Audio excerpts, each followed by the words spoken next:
What we are looking at is a 1998 Honda Shadow American Classic Tourer.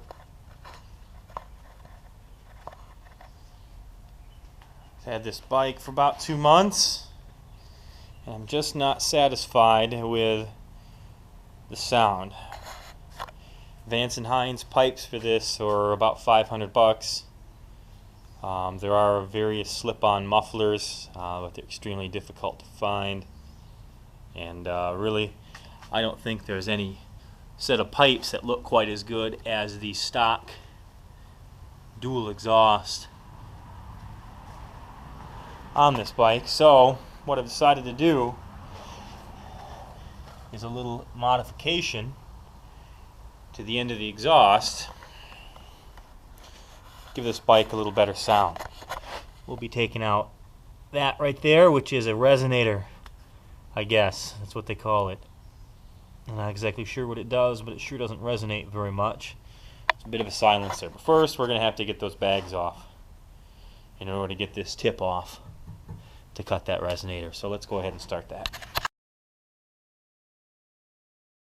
So there you can see with the bag off and the heat shield underneath, that's going to give us access to these 3 screws to get this chrome exhaust tip off. But to actually start sawing it, I may need to undo these bolts and get this crossbar that supports the other bag rack off. We'll see as we go along, but let's get that exhaust tip off so we know what we're looking at in here with the resonator first. So after a couple very stubborn screws that the Allen head stripped out of, and I had to use an easy out to get them out, this is what we're looking at. Once we get this chrome exhaust tip off of here, this is the resonator.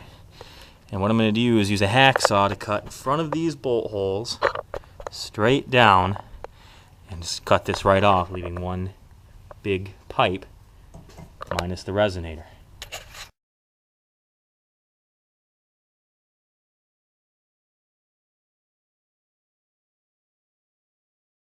And there it is.